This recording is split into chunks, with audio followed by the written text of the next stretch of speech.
பிரியமானவர்களே, இயேசு கிறிஸ்துவின் நாமத்தில் உங்களுக்கு என் அன்பின் வாழ்த்துக்கள்.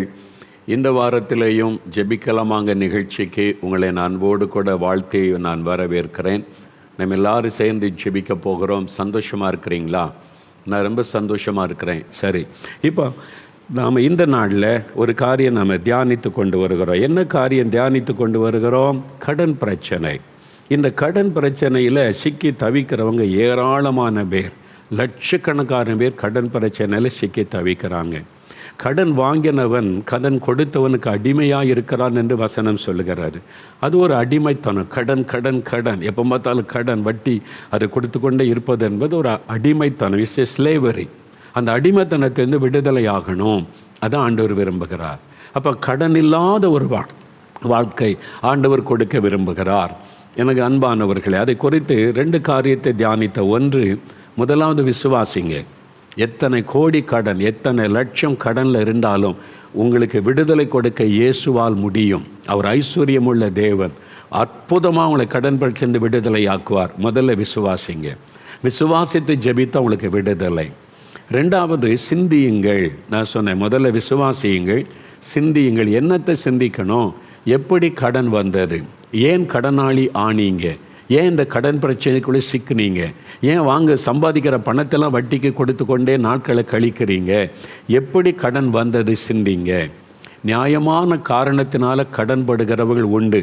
திடீர்னு ஒரு வியாதி வந்துட்டு ஆஸ்பத்திரியில் சேர்க்குறோம், எதிர்பாராத செலவு, கடன். அப்படி ஆவது உண்டு. ஒரு விபத்து ஏற்பட்டு விட்டார், செலவு பண்ணி தான் உயிரை காப்பாற்றணும், கடன். அது நியாயமான ஒரு காரணம்னு சொல்லலாம். அது இல்லாதபடிக்கு ஒரு நஷ்டம் வந்துட்டு, பிஸ்னஸில் எதிர்பாராத ஒரு நஷ்டம் வந்துட்டு, என்னை ஏமாற்றிட்டான், அதனால நான் கடன் ஆயிட்டேன். இது மாதிரி நியாயமான காரணம் இருக்கிறது. அது ஆண்டவருக்கு தெரியும். நீங்கள் இப்படி தான் கடன் ஆயிட்டீங்க.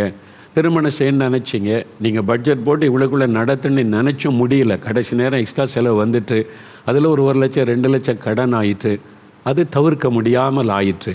அது தேவன் அறிவார். ஒரு வீடு கட்டுறீங்க, ஒரு 5 லட்சத்தில் கட்டலான்னு நினச்சிங்க, அது இழுத்து விலைலாம் ஏறிட்டு, கம்பி விலை, சிமெண்ட் விலை கூட 1 லட்சம் 2 லட்சம் ஆயிட்டு, தவிர்க்க முடியாது. நியாயமான கடன். அதெல்லாம் தேவன் அறிந்து உங்களுக்கு உதவி செய்வார். நீங்கள் எப்படி கடன் ஆனீங்கன்னு அவருக்கு தெரியும். அதே சமயத்தில் நம்முடைய மீறுதல்களினால், பாவத்தினால் உண்டான கடன், அதனால் நம்ம சிலர் கடனாளி ஆகி இருக்கிறோம்ல, அதை நம்ம அந்த தவறுகளை, நம்முடைய தவறுகளினால் உண்டான கடன். அது என்னங்க அப்படின்னு கேட்குறீங்களா? வீண் செலவு, வீணாக செலவு பண்ணுறது, ஆடம்பர செலவு. அவங்க இது வச்சுருக்காங்க, இவங்க இது வச்சுருக்காங்க, நானும் அது வச்சுருக்கணும். அவசியம் இருக்குதோ இல்லையோ, அவங்க வீட்டில் இருக்க, எங்கள் வீட்டில் இருக்கணும். அவங்க ஆடம்பர செலவு. சில வீட்டில் ஆண்கள் ஆடம்பர செலவு பண்ணுவாங்க, பெண்கள் சிக்கனமாக கவனமாக இருப்பாங்க. சில வீட்டில் பெண்கள் பார்க்குறதெல்லாம் வாங்கிடணும், தெருவில் எவன் விற்றுக்கிட்டு போனாலும் என்னன்னாலும் வாங்கிடணும். அப்புறம் கணவருக்கே தெரியாது. ஃபைன் மார்னிங் கணக்கு போட்டால் எல்லாம் தீர்ந்து போச்சு பணம். 15 தேதி தான் ஆகிருக்குது, என்ன ஆச்சு?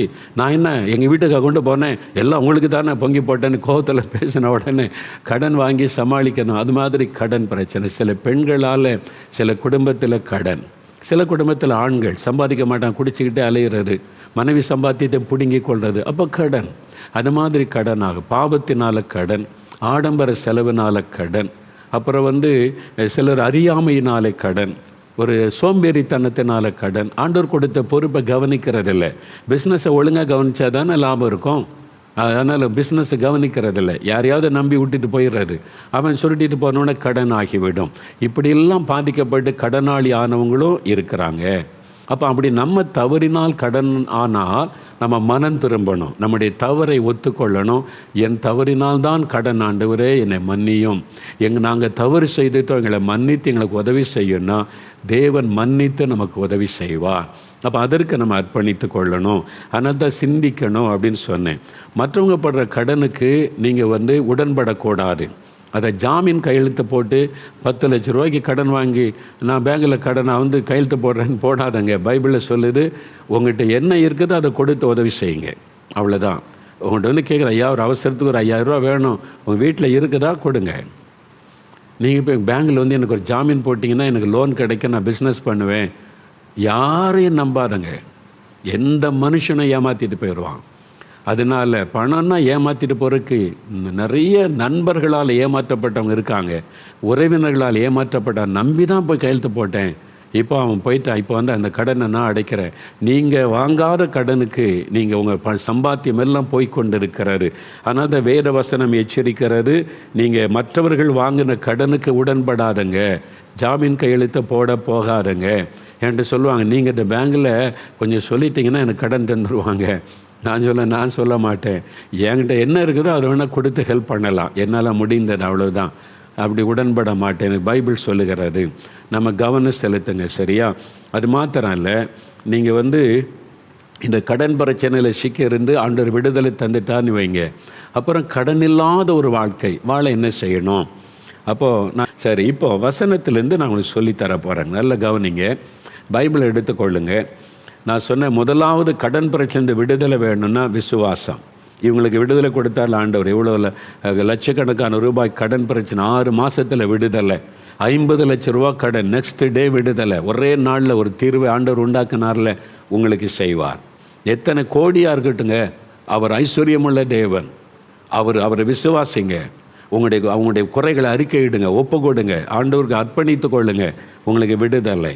கடன் பிரச்சனை விடுதலையாக்கி கடன் இல்லாத ஒரு வாழ்க்கை, இனி கடன் வாங்காமல் ஆசீர்வாதமாக நிம்மதியான ஒரு கடன் வாங்கிட்டா நிம்மதி போயிடும், பாதிக்கப்படும். அது கடன்காரர் வந்துடுவாங்களோ, போயிடுவாங்களோ, அவமானப்படுத்திடுவாங்களோ, பயம், கலக்கம், இதெல்லாம். அப்போ நீங்கள் கடன் இல்லாத ஒரு வாழ்க்கை வாழ்வது எப்படி? கடன் வாங்காமல் வாழ முடியுமா? நாம் சில காரியத்தை ப்ராக்டிக்கலாக நம்ம யோசிக்கணும். நம்ம இப்போ தியானிக்க போகிறோம். அப்போ 3வது நான் சொன்ன, முதல்ல விசுவாசிக்கணும், 2வது சிந்திக்கணும், எங்கே தவறு நடந்தது, எப்படி கடன் பிரச்சனை ஆனது என்பதை சிந்தித்து மனம் திரும்பணும், ஒப்பு கொடுக்க வேண்டியது ஒப்பு கொடுக்கணும். 3வது தீர்மானியுங்கள், தீர்மானம் எடுக்கணும். ஆண்டவருடைய சமூகத்தில் என்ன தீர்மானம் எடுக்கணும்? 4 காரியங்களை நான் வசனத்திலிருந்து உங்களுக்கு சொல்லுகிறேன். தீர்மானம் எடுக்கணும், நல்ல கவனிங்க. இதை செய்யும்போது தான் கடன் பிரச்சனை விடலை. நான் ஜெபிக்கிறேன், கடன் பிரச்சனை மாறிடும், மோகன்லாஸை ஜெபிக்கிறார், நடக்காது கதை. வசனத்தின்படி நீங்கள் போகணும். நீங்கள் அறிந்து கொள்ளுங்க, வசனம், கர்த்தருடைய வசனம், இயேசு அவர் தான் மோகன்லாஸை விடுதலை தர முடியாது. மோகன்லாஸை ஜெபிச்ச உடனே மாறிடாதுங்க. வசனத்துக்கு நீங்கள் செவி கொடுத்தா நீங்கள் ஜெபிக்கும் போதே அற்புதம் நடக்கும். ஏன்னா உங்களை அவர் நேசிக்கிறார்ல, உங்கள் ஜெபத்துக்கு கனம் கொடுக்கிற ஒரு தேவன் அவர், மரியாதை கொடுக்கிற தேவன் அவர். என்றைக்காவது உங்களை பார்த்து நீ ஜெபிச்சாலும் கேட்க மாட்டேன், மோகன்லாஸை ஜெபிக்க சொல்லி உங்களை பார்த்து சொல்லியிருக்கிறாரா? அப்படி ஒரு நாள் சொல்ல மாட்டார். ஏன்னா உங்கள் ஜெபத்தை அவர் கேட்க விருப்பத்தோடு இருக்கிறார். நீங்கள் ஜெபிச்சாலே அற்புதத்தை செய்ய ஆயத்தமாக இருக்கிறார். இயேசு தான் முக்கியம், இயேசு தான் உங்களுடைய வாழ்க்கைக்கு அவசியம். மோகன்லாசரஸ் அல்ல. ஊழியக்காரங்க வருவாங்க போவாங்க, ஒரு ஊழியக்காரன் போனால் இன்னொரு ஊழியக்காரர், அவ்வளோதான். ஆனால் இயேசு தான் என்றைக்கு நிலைத்திருக்கிறவர். அவர் சொல்லி கொடுக்க தான் எங்கள் வேலை. எப்படி நீங்கள் சுகம் பெறணும், விடுதலை பெறணும், காத்துக்கொள்ளணும், ஆண்டவர் வச்சிருக்கிற ஆசீர்வாதத்தை எப்படி சுதந்திரிக்கணும், அதை சொல்லி கொடுக்கறது தான் ஊழியக்காரனுடைய வேலை. அப்போ உங்கள் கூட சேர்ந்து ஜெபிக்கலாம், ஹெல்ப் பண்ணலாம். உங்கள் கூட சேர்ந்து ஒருவருக்காக ஒரு ஜெபிங்கள் என்ற வார்த்தையின்படி ஜெபிக்கிற அவ்வளவு தான். ஆனால் நீங்கள் தான் முக்கியம். அப்போ நீங்கள் நல்ல கவனிங்க. இப்போ தீர்மானம் எடுக்கணும். என்ன தீர்மானம் எடுக்கணும்? ஒரு 4 காரியம் வேணும்னா குறித்து கொள்ளுங்கள். முதலாவது தீர்மானம், வாங்கின கடனை திரும்ப கொடுக்க தீர்மானிக்கணும். சிரிப்பாக இருக்கா அவங்களுக்கு? சிலர் வாங்கினா திருப்பி கொடுக்குற சிந்தையே கிடையாது. கடனை திருப்பி கொடுக்கணும் எண்ணமே இல்லாமல் இருக்கிற நிறைய பேர் இருக்கிறாங்கங்க. அதனால தான் அவங்களுடைய வாழ்க்கையில் ஆசீர்வாதம் இல்லை, அவங்க வாழ்க்கையில் பிளஸ்ஸிங் இல்லை, இருக்கிறதை இழந்து போய் நிற்கிறாங்க. ஏன்னா வாங்கின கடனை திருப்பி கொடுக்கணும்னு சிந்தையே சிலருக்கு இல்லை. நீங்கள் முதல்ல தீர்மானிக்கணும், வாங்கின கடனை திருப்பி கொடுக்கணும். இந்த இருதயம் உங்களுக்கு இருந்தால் தான் ஆண்டவர் உங்களை ஆசீர்வதிக்க முடியும். பக்கத்து வீட்டில் வாங்கினது, எதிர் வீட்டில் வாங்கினது மறந்தே போயிருப்பாங்க. ஆனால் நீங்கள் ஞாபகப்படுத்தி ஜெபிச்சு திருப்பி கொடுத்துடணும். யார்கிட்டயோ கடன் வாங்கினீங்க, 1 லட்சம், 2 லட்சம், 5 லட்சம், 10 லட்சம், திருப்பி கொடுக்கணுன்ற சிந்தை இல்லைன்னா உங்கள் வாழ்க்கையில் ஆசீர்வாதத்தை இழந்து போயிடுவீங்க. நான் சொல்கிறேன், ஆண்டவர் உங்களுக்கு உதவி செய்ய முடியாது. நீங்கள் என்ன தான் பிஸ்னஸ் பண்ணாலும் நஷ்டத்தில் தான் முடியும். ஏன்னா நீங்கள் இன்னொருத்தருடைய பணத்தை வச்சுருக்கிறீங்க, திருப்பி கொடுக்கலை. இன்னொருத்தருடைய ஒரு பொருளை வச்சுருந்தாலே அது உங்களுக்கு ஆசீர்வாத தடையாகிவிடும். ஆனால் தான் பாருங்கள், சகையை சொல்லுகிறான், யாரிடத்திலாவது அநியாயமாய் வாங்கியிருந்தால் 4 திரும்ப கொடுக்குறேன்னு சொல்கிறான். அடுத்தவங்க பொருள் என்கிட்ட இருக்கக்கூடாது. அப்போ அடுத்தவங்களுடைய பணம் உங்ககிட்ட இருக்குது. நீங்கள் திருப்பி கொடுக்குற சிந்தை உங்களுக்கு வேணும். முடியலைன்றது ரெண்டாவது. நீங்கள் கொடுக்கணும்னு நீங்கள் ஆத்திரப்படணும். ஆண்டவரே நான் திருப்பி கொடுக்கணுமே, எனக்கு முடியலையே, உதவி செய்யுங்கன்னு கேட்டால் தான் ஏசு அற்புதம் செய்வார். ஆனால் இன்றைக்கி தமிழ்நாட்டில், இந்தியாவிலேயே என்ன பிரச்சனை தெரியுமா? திருப்பி கொடுக்க சிந்தை நிறைய பேருக்கு இல்லை. பாருங்கள், பேங்கில் கடன் வாங்குவாங்க, அது எஜுகேஷன் லோன், படிப்புக்காக லோன் கொடுக்குறாங்க பேங்கில். திருப்பி செலுத்துன்ற எண்ணம் 110 பேருக்கு தான் இருக்குது. 190 பேருக்கு அதை திருப்பி கொடுக்கணும் சிந்தை இல்லை. ஏன்னா கவர்மெண்ட் பணம் தானே, அடுத்த கவர்மெண்ட் வந்தால் தள்ளுபடி பண்ணிடுவாங்க, அதை தள்ளுபடி பண்ணிடுவாங்க. நான் திருப்பி கொடுக்கணும் சிந்தை இல்லை. நீங்கள் வாங்கும் போதே தவறான எண்ணத்தோட கடன் வாங்குறீங்க. பேங்கில் உள்ள பணம் யாருடைய பணம்? பொதுமக்கள் பணம், எல்லாருடைய பணம். அதிலிருந்து உங்களுக்கு எஜுகேஷனுக்கு ஒரு உதவி செய்தால் நீங்கள் அது படித்து முடித்து வேலைக்கு சேர்ந்து அதை திருப்பி கட்டணுன்ற ரூல் இருக்கிறாரு. அதுக்கு தான் உங்களை நம்பி கொடுக்குறாங்க. 3 வருஷம் படி, 4 வருஷம் படி, அப்புறம் நீ 1 வருஷம் வேலை செய்த பிறகு கொஞ்சம் கொஞ்சமாக கட்டுன்னு இவ்வளவு சலுகை கொடுக்குறாங்க. ஆனால் திருப்பி கொடுக்கின்ற சிந்தையே இல்லாமல் இருக்கிறீங்களே. நீங்கள் திருப்பி கொடுக்கலன்னா என்ன அர்த்தம் தெரியுமா? கடன் வாங்கி திருப்பி செலுத்தாதவனை குறித்து பைபிள் என்ன சொல்லுது தெரியுமா? ரொம்ப கடினம். நீங்கள் பாருங்கள், சங்கீதம் 37ஆம் சங்கீதம் 21ஆம் வசனத்தில் ஆண்டவருடைய வார்த்தை என்ன சொல்லுதுன்னு நீங்கள் பாருங்கள். வேத புஸ்தகத்தில் 37ஆம் சங்கீதம் 21ஆம் வசனம், துன்மார்க்கன் கடன் வாங்கி செலுத்தாமல் போகிறான். நீங்கள் கடனை திருப்பி செலுத்தலைன்னா நீங்கள் துன்மார்க்கன். எவ்வளோ கடினமான வார்த்தை வசனம் சொல்லுது பார்த்தீங்களா? அது சாதாரண பாவம் அல்ல, அது ஒரு துன்மார்க்கம். உங்களை நம்பி தானே கடன் கொடுத்தாங்க. நீங்கள் படித்து முடித்து வேலை பார்த்து திருப்பி கொடுப்பீங்கன்னு சொல்லி. ஆனால் நீங்கள் உலக மக்களை போல தள்ளுபடி பண்ணிடுவாங்க அப்படி எதிர்பார்த்து கடன் வாங்கினேன் என்று சொன்னால் நீங்கள் தவறான எண்ணத்தோட கடன் வாங்கினீங்க.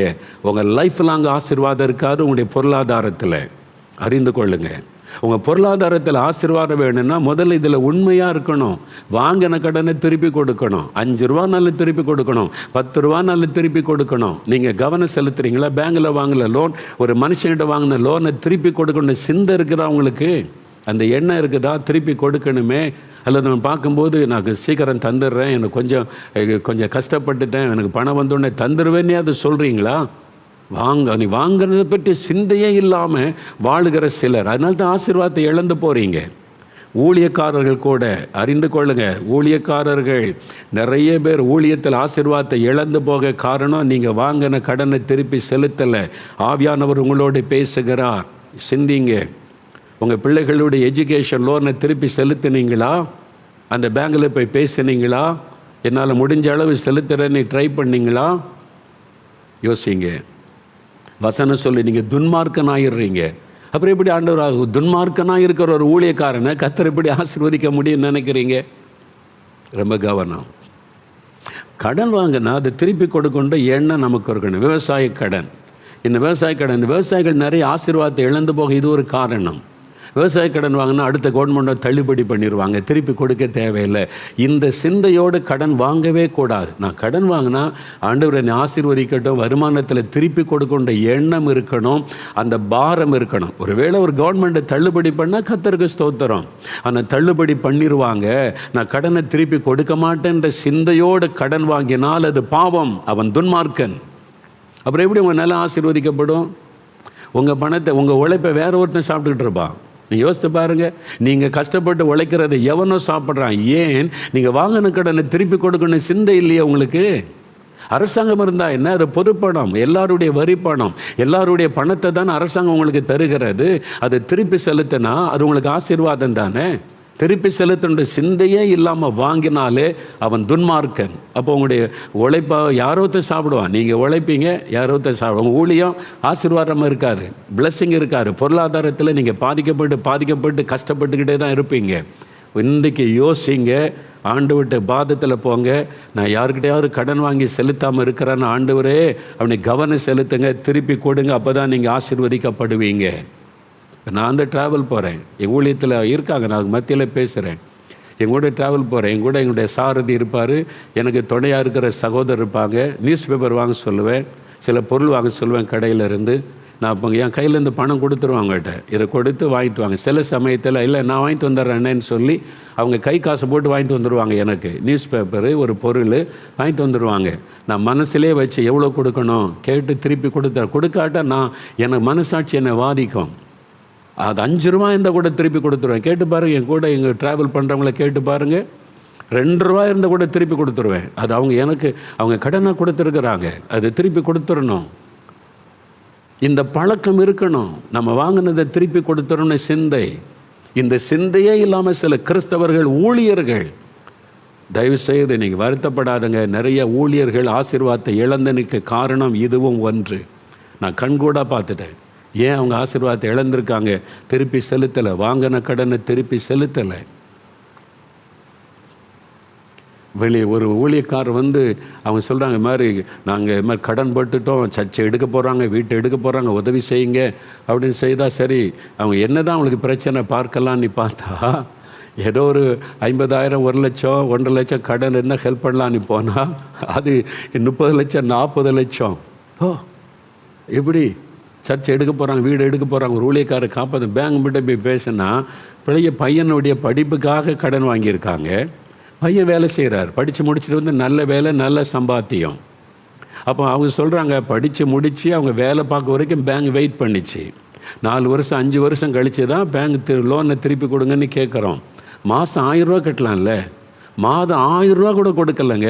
அவர் 1000 சம்பாதிக்கிறாரு, மாதம் 1000 ரூபா கூட திரும்ப கட்டலை. நீங்கள் சொல்லுங்கன்னு அந்த பேங்க் மேனேஜர் கேட்குறாங்க. இது நேரடியாக நான் தொடர்பு கொண்டு பேசின காரியம். யோசித்து பாருங்கள். ஒரு ஊழியரை குறித்து அந்த பேங்க் மேனேஜர் கொடுக்குற சாட்சி, இவ்வளோ பணம் வாங்கினாங்க, ஒரு 1000 ரூபா கட்டலாம்ல, அவங்க பையன் இவ்வளோ சம்பாதிக்கிறாரு, 1000 ரூபா கட்டலாம்ல, ஏன் கட்டக்கூடாது? அப்போ மனசில் என்ன இருக்குது? பேங்கில் லோன் வாங்கினா திருப்பி கட்ட வேண்டாம், யாராவது உதவி செய்வாங்க. நீங்கள் உண்மை இல்லாதவளாக இருந்தால் நீங்கள் துன்மார்க்கர் என்று வசனம் சொல்லுகிறது. கடன் வாங்கி திருப்பி செலுத்தாதவன் துன்மார்க்கன். பேங்கில் இருக்கட்டும், ஒரு ஆள்கிட்ட இருக்கட்டும், ஞாபகமாக குறித்து வச்சு திருப்பி கொடுத்துடணும். சிந்திச்சு பாருங்கள், இன்றைக்கி யாருக்காவது நான் கடன் வாங்கி கொடுக்காமல் இருக்கேன், ஆண்டவரே எனக்கு ஞாபகப்படுத்துங்க, நான் திருப்பி கொடுத்துடணும். திருப்பி கொடுங்க, அப்போ தான் நீங்கள் ஆசீர்வதிக்கப்படுவீங்க. இல்லாட்டா உங்களுடைய லைஃப் லாங்காக மாத்திரம் இல்லை, சந்ததியாக அந்த சாபம் தொடரும். சந்ததியாக பணப்பிரச்சனை, வறுமையில் உங்களுடைய சந்ததி கஷ்டப்படுவதை நீங்கள் பார்ப்பீங்க. நிறைய பேர் இதை சீரியஸாக எடுக்கிறது இல்லை. ஆனால் வசனம் தெளிவாக சொல்லுது, துன்மார்க்கன் தான் வாங்கின கடனை திரும்ப செலுத்த மாட்டான். நீங்கள் அது எஜுகேஷன் லோன், நீங்கள் விவசாய கடன், எதுக்கு கடன் வாங்க அரசாங்கம் ஒரு அனுமதி கொடுத்தா கூட, ஆண்டவரே நீங்கள் என்னை ஆசீர்வதிங்க, என் அவசரத்துக்கு அந்த கடனை பெற்றுக்கொள்கிறேன், நான் திருப்பி கொடுத்துடணும், நீ ஜெபம் பண்ணி வாங்குங்க. உண்மையாக இருங்க, கர்த்தர் உங்களை ஆசீர்வதிப்பார். கர்த்தர் உலக மக்களைப் போல் நீங்கள் நடக்காதுங்க. அவங்களுக்கு பக்தியாகவும் இருப்பாங்க, எல்லா அயோக்கியமும் பண்ணுவாங்க, அது வெறும் கடவுள் பக்தி. நம்ம இது அப்படி கிடையாது. இயேசுவை பின்பற்றணும், அவங்க தான் உண்மையான தேவனுடைய பிள்ளைகள். அதனால தான் தேவனுக்கும் மற்றவங்களுக்குள்ள வித்தியாசம். ஆண்டவர் ஸ்ட்ரிக்டாக சொல்லுவார் பாருங்கள். சகையும் ஆண்டவர் சொல்லவே இல்லை, திருப்பி கொடுக்குறேன்றான். அநியாயமாய் வாங்கினதை அடுத்தவங்க பொருள் உங்கள் வீட்டில் இருந்தாலே அது சாபமாகிவிடும். திருப்பி கொடுங்க, வீட்டில் ஒன்றே வைக்காதங்க. கடன் வாங்கிட்டு போய் கேளு, சொல்லுங்கள். இப்போ அதட்டாருங்க, கடன் கொடுத்தவங்கள அதட்டி, அதான் தருவேண்ணே, நீ என்ன அவங்கள்ட்ட சண்டை போடாருங்க. போய் தாழ்த்தி, நான் கடனை தந்துடுறேன், நான் ஜெபம் பண்ணிக்கிட்டு இருக்கிறேன், உங்கள் கடனை சீக்கிரம் அடைக்க எனக்கு ஆண்டவர் உதவி செய்வார், நான் கட்டாயம் உங்கள் கடனை தந்துடுவேன்னு எனக்கு சொல்லி பாருங்கள். உங்களுக்கு ஆண்டவர் வழி தரப்பார், உங்களை வெட்கப்பட விட மாட்டார். நீங்கள் கடன் கொடுத்தவங்கள்ட்ட திமிராக பேசுகிறது, என்ன கடன் கொடுத்துட்டு எங்கள் வீட்டு முன்னால் நிற்கன்னு அவனை அதட்டுறது, அப்புறம் தரலாம் முடியாது, என்ன வேணாலும் பண்ணிக்க, எங்கள் ஆதாரம் அப்படிலாம் பேசுகிறாரு. உங்களை நம்பி கடன் கொடுத்தான்ட்டு போய் ஆதாரம் கேட்டிங்கன்னா என்ன செய்ய முடியும்? அது துரோகம். ஒருத்தர் நம்பி கடன் கொடுத்தாங்க, நீ கடன் கொடுத்ததுக்கு என்ன ஆதாரம் இருக்குன்னு கேட்டிங்கன்னா அது துரோகம். துரோகியை எப்படி ஆண்டவர் ஆசீர்வதிக்க முடியும்? யோசிங்க. தப்பு பண்ணாதங்க. போய் அவங்கள்ட்ட மன்னிப்பு கேட்டு, நான் கடனை தந்துடுறேன், எனக்கு கொஞ்சம் கஷ்டம், கொஞ்சம் டைம் கொடுங்க, நான் கொஞ்சம் கொஞ்சமாக உங்கள் பணத்தை தந்துடுவேன், நான் ஏமாற்ற மாட்டேன், ஆண்டவர் எனக்கு உதவி உங்களை செய்த பாருங்கள், உங்களுக்கு உடனே ஆண்டவர் அற்புதம் செய்வார். நீங்கள் எதிர்பாராத இடத்துல இந்த வழி தரப்பார், அந்த கடனை அடைக்க உதவி செய்வார். ஆனால் கடன் வாங்கினது குறித்த உணர்வே இல்லாமல், திருப்பி கொடுக்கணும் சிந்தையே இல்லாமல் இருந்தீங்க, உங்கள் குடும்பத்துக்கே நீங்கள் சாபத்தை தேடி வைக்கிறீங்கன்னு அறிந்து கொள்ளுங்க. சீரியஸாக யோசிங்க. தயவுசெய்து ஊழியக்காரங்க கூட யார்ட்டாவது கடன் வாங்கியிருந்தா நீங்கள் திருப்பி கொடுக்கறதுக்கு முயற்சி பண்ண, இருக்கிறத வித்தாவது கொடுத்துருங்க. அப்போ தான் கர்த்தர் உங்களையும் உங்களுடைய ஊழியத்தை ஆசீர்வதிப்பார். உங்களை நம்பி கடன் கொடுத்தவனை ஏமாற்றிட்டு நானும் ஊழியம் செய்கிறேன்னு செஞ்சுக்கிட்டு இருந்தீங்கன்னா கர்த்தர் ஆசீர்வதிக்க முடியாது. தயவு செய்து சீரியஸாக இந்த காரியத்தை சரிப்படுத்தி பாருங்கள். உங்கள் ஊழியத்தை தேவன் எப்படி ஆசீர்வதிக்கிறார்னு பாருங்கள். உங்களுடைய பிஸ்னஸ், உங்களுடைய குடும்பத்தை தேவன் எப்படி ஆசீர்வதிக்கிறார்னு பாருங்கள். அதனால் முதலாவது தீர்மானம், ஆண்டவரே நான் வாங்கின கடனை திருப்பி கொடுத்துருவேன், எனக்கு உதவி செய்யுங்க, எனக்கு கிருபை தாங்க, என்னை ஒப்பு கொடுக்குறேன்னு சொல்லுங்கள். ரெண்டாவது என்ன தீர்மானம் பண்ணணும்? கடன் வாங்காமல் இருக்க தீர்மானம் பண்ணணும். இனி கடன் வாங்க மாட்டேன். இதான வாக்குத்தத்தம். உபாகமம் 28 எடுங்க, பைபிளை திருப்புங்க, வசனத்தை பாருங்கள். ஆண்டவர் எல்லாமே நமக்கு எழுதி கொடுத்துருக்கிறார் பாருங்கள். இந்த வசனத்துக்கு செவி கொடுக்காமல் நம்ம இஷ்டப்படி வெறும் பக்தியை காமிச்சு வாழ்ந்து தான் நம்ம மோசம் போயிட்டோம். இப்போ வசனத்துக்கு நேராக திரும்பினீங்கன்னா அவங்க லைஃபே ஆசீர்வாதமாக இருக்கும் பாருங்களேன். உபாகமம் 28 12 தேவ பிள்ளைகள் அவருடைய வசனத்துக்கு கீழ்ப்படிந்து நடக்கிற அவருடைய பிள்ளைகளுக்கு தேவன் வாக்கு கொடுக்கிறார். உபாகமம் 28:12 258 பக்கம் பாருங்கள். ஏற்ற காலத்தில் உன் தேசத்திலே மழை பெய்யவும் நீ கையிட்டு செய்யும் வேலைகளையெல்லாம் ஆசீர்வதிக்கவும் கர்த்தர் உனக்கு தமது நல்ல பொக்கிஷ சாலையாகிய வானத்தை திறப்பார். நீ அநேகம் ஜாதிகளுக்கு கடன் கொடுப்பாய், நீயோ கடன் வாங்காதிருப்பாய். சரிங்களா? இவ்வளோ அருமையான வாக்கு தத்துவம். நீ கடன் வாங்க மாட்ட, நீ அநேகருக்கு கடன் கொடுப்பாய். இது வாக்கு தத்துவம். அதை கடன் வாங்கக்கூடாது என்று கட்டளை நமக்கு கொடுக்கப்படலை. நீ கடன் வாங்காதிருப்பாய் வாக்கு தத்துவம். நீங்கள் அதை சுதந்திரித்து கொள்ளுங்க. அதனால் நான் கடன் வாங்கிட்டேனோ பாவம் செய்துட்டேனோ அப்படி நீங்கள் பதற தேவையில்லை. கடன் வாங்கிட்டீங்க ஒரு சூழ்நிலையில், அது பாவம்னு நீங்கள் நினைக்காதுங்க. கடனை திருப்பி செலுத்தாமல் இருக்கிறது தான் பாவம். ஒரு அவசரத்துக்கு கடன் வாங்கிட்டீங்க, அது பாவம் கிடையாது. தேவன் வாக்கு கொடுத்துருக்கிறார், அதை வச்சு ஜெபிச்சிங்கன்னா விடுதலை தந்துடுவார். அதனால் உங்களுடைய மனசாட்சியை வாதிக்க இடம் கொடுக்க. உடனே ஒரு வசனம் நம்ம சொல்லுவோம். நீங்கள் ரோமர் 13:8 பாருங்கள். ரோமர் 13:8 இந்த வசனத்தை தான் அதே நிறைய பேர் சொல்லுவோம். ரோமர் 13 வசனம் பாருங்கள். ரோமர் 13:8 ஒருவரிடத்தில் ஒருவர் அன்பு கூறுகிற கடனே அல்லாமல் மற்ற ஒன்றிலும் ஒருவனுக்கும் கடன் படாதிருங்கள். இந்த வசனம் அன்பினால் ஒருவருக்கொருவர் அன்பினால கடனாயிருங்களே தவிர மற்ற ஒன்றிலும் கடன் படாதிருங்கள். இது ஒரு ஆலோசனை. தேவ பிள்ளைகள், நீங்கள் கடன் படாமல் வாழ பழகி கொள்ளுங்க. கடன் வாங்கக்கூடாது அப்படின்றதான் கட்டளை. ஆண்டவர் அப்படி கட்டளை கொடுக்கலை. ஒரு பக்கம் வாக்குத்தத்தம் தருகிறார், இன்னொரு பக்கம் ஆலோசனை கொடுத்திருக்கிறார். நீங்கள் அன்பில் மட்டும் கடன் படுங்க, மற்றதில் கடன் படாதுருங்க. அப்படின்னா என்ன அர்த்தம்? நீங்கள் அது மாதிரி கடன் வாங்கி கடனில் சிக்கிக்கொள்ள இடம் கொடுக்காமல் கவனமாக இருங்க அப்படின்னு ஒரு ஆலோசனை. ஒரு பக்கம் வாக்குத்தத்தம், இன்னொரு பக்கம் ஆலோசனை. அதனால் கடன் வாங்கிட்டோமே, கடன் பட்டுட்டோமே, அப்போ நம்ம குற்றவாளி அப்படின்னு நினைக்காருங்க. நீங்கள் ஒரு ஆஸ்பத்திரி செலவுக்கு ஒரு கடன் வாங்கிட்டீங்க, உங்கள் மகளுடைய திருமணம், வீடு கடை, திடீர்னு ஒரு அவசர செலவு கடன் வாங்கிட்டீங்க, அப்போ நீங்கள் பாவம் செய்துட்டோம் அப்படின்னு நினைக்காதங்க, அதுக்கு இடம் கொடுக்காதங்க.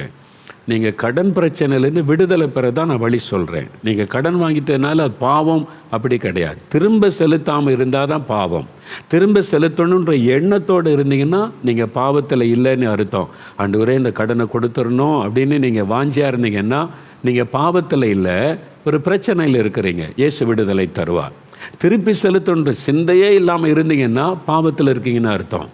ரெண்டுக்குள்ள வித்தியாசத்தை விளங்கி கொள்ளுங்க. வாங்கின கடனை திருப்பி செலுத்தணுன்ற எண்ணமே இல்லாமல் நிர்விசாரமாக இருந்தீங்கன்னா துன்மார்க்கம் என்கிற பாவத்துக்குள்ளே நீங்கள் இருக்கிறீங்க. ஐயோ நான் வாங்கிட்டேன், திருப்பி செலுத்தணுமே, ஆண்டவரே உதவி செய்யணும் அப்படின்னு ஜெபிச்சு கொண்டு இருந்தீங்கன்னா நீங்கள் பாவத்தில் இல்லை, கடன் பிரச்சனை என்கிற ஒரு பிரச்சனையில் இருக்கிறீங்க. இயேசு விடுதலை தருவார். அவ்வளவுதான். இந்த வாக்கு தத்தம் பாருங்கள். நீ கடன் வாங்குவதில்லை, கடன் கொடுப்பாய். இது வாக்கு தத்தம். இந்த வாக்கு தத்தத்தின் ஆசீர்வாதம் எனக்கு வேணும்னா நான் என்ன செய்யணும்? கடன் வாங்க மாட்டேன்னு ஒரு தீர்மானம். ஒரு சகோதரி எழுதினாங்கல்ல, யார் கடன் கொடுத்தாலும் வாங்கிடுவோம், இங்கே வாங்கிடுவோம், அங்கே வாங்கிடுவோம், பக்கத்து வீட்டில், எதிர் வீட்டில், எல்லா பேங்க்லேயும் கடன். எங்கள் சிட்டியில் நாங்கள் கடன் வாங்காத பேங்கே கிடையாது. சிலர் அப்படி தான், எல்லா பேங்க்லேயும் கடன், ஒரு தெருவில் இருக்கிற அத்தனை வீட்டிலையும் கடன் கடன் கடன் கடன். நான் பைபிள் காலேஜில் படிக்கும்போது நான் first year student, third year student. அவர் தமிழ் கிடையாது, அவர் ஒரு வேறு ஒரு மாநிலத்திலேருந்து வந்தவர். அப்போ அவர் தேர்ட் இயருக்கும் ஃபஸ்ட் இயருக்கும் சம்மந்தம் இருக்கு. நாங்கள் எங்கள் ஃபஸ்ட் இயர் தான் ஸ்டூடெண்ட்ஸ் பழகுவோம். ஒரு நாள் எங்கள் கேம்பஸில், பைபிள் காலேஜ் கேம்பஸில் அவர் என்கிட்ட பேசினார். ஒரு 5-10 நிமிஷம் என்கிட்ட பேசினார். ஆங்கிலத்தில் தான் பேசினார். அவருக்கு தமிழ் சரியாக தெரியாது. நான் அண்டர்ஸ்டாண்ட் பண்ணி எனக்கு தெரிஞ்ச இங்கிலீஷில் அவர்கிட்ட பேசி கொண்டு இருந்தேன். 10 நிமிஷம் அவர் போயிட்டார். போன உடனே ஒரு 4th year Bible college student வந்து என்கிட்ட பேசினாங்க. அவர் தமிழ். அவர் வந்து கேட்டார், அவர் வந்து உங்கள்கிட்ட என்ன பேசினார் அப்படின்னார். நான் சிரிச்சுக்கிட்டே ஒன்றுமே சொல்லலை. அவர் என்ன கேட்டார் தெரியுமா? கடன் கேட்டாரா அப்படின்னு கேட்டாங்க. எப்படி கரெக்டாக சொல்கிறாரு? கடன் தான் கேட்டார் என்கிட்ட. கடன் எனக்கு வேணும். நானே ஒவ்வொரு நாளும் ஆண்டவரை நம்பி, ஆண்டவரே எனக்கு ஃபீஸ் கட்டணும், நான் வந்து மெஸ்ஸுக்கு பணம் கட்டணும், பணம் தாங்கன்னு ஜெபிச்சு வாழ்கிறேன். என்கிட்ட 5 பைசா கிடையாது. கத்தர்கிட்ட கேட்டு அனுதினமும் வாழ்கிறேன் பைபிள் காலேஜில் படிக்கும்போது. அவர் வந்து கடன் கேட்டார். என்கிட்ட காசு இல்லை. அதனால் அவர் வந்து கரெக்டாக கேட்குறாரு, உன்கிட்ட கடன் கேட்டாரான்னு கேட்டார். நான் சிரிச்சுக்கிட்டேன். எப்படி உங்களுக்கு தெரியும்னா, நம்ம காலேஜில் அவன் கடன் வாங்காத ஆளே கிடையாது. எல்லாத்திட்ட கடன் தான். யாரை பார்த்தாலும் கடன் வாங்கிடுவான். தெரிஞ்ச ஆள், தெரியாத ஆள். அது ஒரு பழக்கம், அது ஒரு கெட்ட பழக்கம். யாருக்கிட்டையும் கடன் வாங்குறாரு. என்னை கடன் வாங்க மாட்டேன்னு தீர்மானித்தா என்ன நடக்கும் தெரியுமா? உங்களுக்கு தேவை வருது, பண தேவை, நெருக்கடி வருது, வாங்குகிற சம்பளம் போதாது, இதில் வந்து எக்ஸ்ட்ரா செலவு வந்துட்டு, அப்போ தேவைக்கு நீங்கள் என்ன பண்ணுவீங்க சொல்லுங்கள்? என்ன பண்ணுவீங்க? அவசரமாக உங்களுக்கு 5000 ரூபா தேவை, நாங்கள் நாளைக்கு பிள்ளைகளுக்கு ஸ்கூலில் கட்டணும், கையில் பணம் இல்லை, கடன் வாங்கக்கூடாது அப்படின்னா நீங்கள் என்ன பண்ணுவீங்க சொல்லுங்கள்? முழங்கால் போடுவீங்க, ஆண்டவர்கிட்ட போவீங்க. ஆண்டவரே, நாளைக்கு என் பிள்ளைக்கு ஸ்கூலுக்கு ஃபீஸ் கட்டணும், 5000 ரூபா வேணும், எனக்கு உதவி செய்யுங்க. குடும்பமாக கணவன் மனைவி சேர்ந்து எல்லாம் ஜெபம் பண்ணுவோம். அதை தான் ஆண்டவர் எதிர்பார்க்கிறார். நீங்கள் கடன் வாங்க பழகுனா 5000 ரூபா வேணும்னோடனே அவர்கிட்ட போய் வாங்கிட்டு வந்துடுங்க.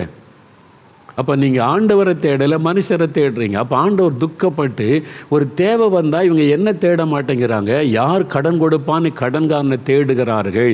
நீங்கள் ஆண்டவரை விட்டு வழி விலக்குறீங்க. அதே சமயத்தில் கடன் வாங்க மாட்டேன், நீங்கள் தான் எனக்கு தரணுன்ற பழக்கம் வந்துட்டா நீங்கள் என்ன பண்ணுவீங்க? ஆண்டவருடைய சமூகத்துக்கு போவீங்க. அவர்கிட்ட போய் முழங்காலில் நிற்பீங்க. ஆண்டவரே, நான் என்ன செய்கிறது? என் பிள்ளைக்கு ஃபீஸ் கட்டணும், எனக்கு உதவி செய்யுங்க. ஆண்டவர் அற்புதம் செய்வார். அப்போ தான் ஆண்டவருடைய ப்ரொவிஷன் எப்படிப்பட்டது, ஆண்டவர் எப்படி தேவையை சந்திக்கிறார் என்பதை நீங்கள் பார்க்க முடியும்.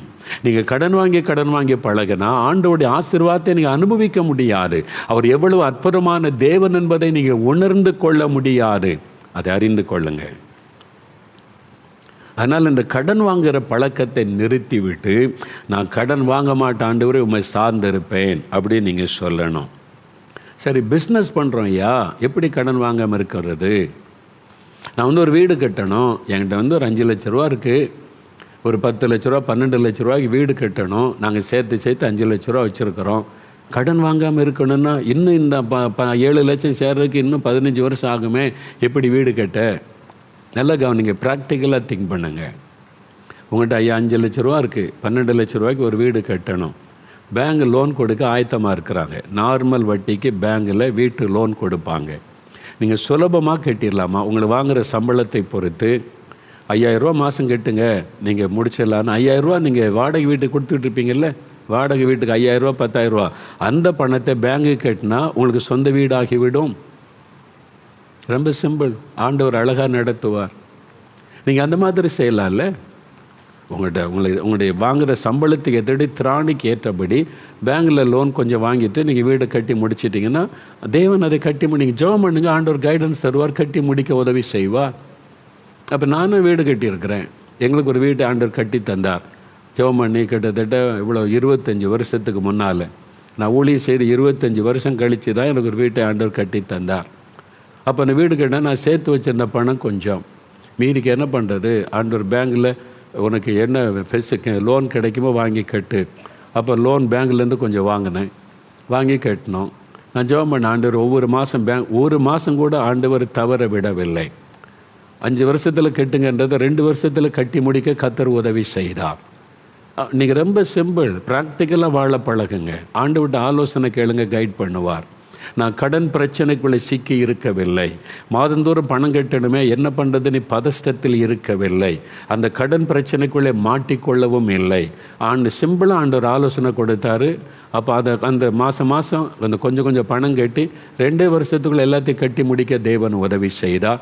அப்போ அதே மாதிரி நீங்கள் ஒரு பைக் வாங்குறீங்க, உங்கள்கிட்ட கொஞ்சமாக பணம் இருக்குது, 30,000 ரூபா இருக்குது, இன்னொரு 30,000 வேணும், பேங்க் லோன் தருவாங்க, மாதம் 1000 ரூபா, ரெகுலராக கட்டிடணும். நீங்கள் வாங்குகிற சம்பளத்தில் கட்ட முடியும்னா வாங்கணும். அதுக்கு பதிலாக நீங்கள் 10 லட்ச ரூபாய்க்கு ஒரு கார் வாங்கி மாதம் 10,000 ரூபாய் கட்டுறேன்னா நீங்கள் வாங்குகிற சம்பளத்தில் கட்ட முடியாமல் போய்விடும்.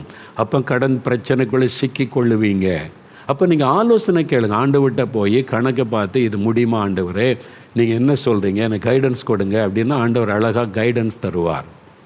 சில காரியத்துக்கு கடன் வாங்கலாம், சில காரியத்துக்கு வாங்கக்கூடாது. பிஸ்னஸ் செய்யும்போது கடன் வாங்காமல் பாதி பணம் இருக்கும், மீதி பேங்க்லேருந்து லோன் தருவாங்க, மாதம் மாதம் கொடுத்து முடிச்சிடணும். நீங்கள் இப்போ கடன் பிரச்சனைக்குள்ளே சிக்கிக்கொள்ளக்கூடாது. ஏன்னா என்ன பிரச்சனைனா, இந்த பிஸ்னஸ் செய்கிறவங்க மாதம் மாதம் பேங்க் கட்டுறதை நினைக்கவே மாட்டாங்க. வர்ற லாபம்லாம் இவங்க ஆடம்பர செலவு பண்ணி அழிச்சிருவாங்க. அப்போ பேங்குக்கு பணம் கட்டுறதே இல்லை. இவங்க இஷ்டப்படி செலவு பண்ணி ஜாலியாக சுற்றி இவ்வளோ பணம் இருக்குன்னு பேங்குக்கு லோனே திருப்பி கட்டுறதில்லை. ஒரு நாள் பேங்க்காரங்க பில்டிங்கை சீஸ் பண்ண வரும்போது அப்போ தான் தெரியும். ஏன்னா நம்ம ஒழுங்கு இல்லை, உண்மை இல்லை, வாக்கு கொடுத்ததை நிறைவேற்றவில்லை. அவ்வளோதான். கவனம் செலுத்துங்க. அப்போ எதுக்கு லோன் வாங்கலாம், எதுக்கு வாங்கக்கூடாது, எதை எப்படி செய்யணும், ஆண்டவரிடத்தில் ஆலோசனை கேட்டு நீங்கள் செய்ய வேண்டும். அதில் கவனம் செலுத்த வேண்டாம். அதனால் இந்த கடன் வாங்காமல் வாழ பழகி கொள்ளுங்க, அர்ப்பணித்து கொள்ளுங்க. ஒரு முறை வீடு கட்ட வாங்கினா அவ்வளோதான். அது 15-20 வருஷம் ஆச்சு. அப்புறம் நான் மாதிரி லோன் வாங்குவது இல்லை. ஆண்டவர் ஒரு குறை இல்லாமல் அந்தந்த மாதம் தேவைகளை சந்தித்து நடத்துகிறார். கடன் பிரச்சனைக்குள்ளே சிக்கி கொள்ளக்கூடாது. அது ஆண்டவர் விரும்புகிற காரியம். அப்போ நீங்கள் பிஸ்னஸ் செய்தால் அவங்களுடைய காரியம் வேறு, வேலை செய்து சம்பளம் வந்தால் அவங்களுடைய காரியம் வேறு. அவங்கவுங்க தகுதிக்கு ஏற்றபடி ஜெபம் பண்ணி கவனமாய் நீங்கள் நடந்து கொண்டால் கடன் பிரச்சனைங்கிற பாரத்துக்குள்ளே சிக்கிக்கொள்ள மாட்டீங்க. பிஸ்னஸ் செய்கிறவங்களும் எப்போவுமே கடன் வாங்கி செய்யணும்னு நினைக்கக்கூடாது. ஆரம்பத்தில் நீங்கள் வாங்கியிருக்கலாம், அப்புறம் தேவன் ஆசீர்வதித்து உயர்த்தும் போது கடன் இல்லாதபடி, கடன் வாங்காதபடி நீங்கள் உங்களுடைய பிஸ்னஸை நடத்த முடியும். நீங்கள் ஒப்பு கொடுத்து ஜெபம் பண்ணி கரெக்டாக போனீங்கன்னா கடனே வாங்காமல் நீங்கள் வாழ முடியும், பிஸ்னஸ் நடத்த முடியும்.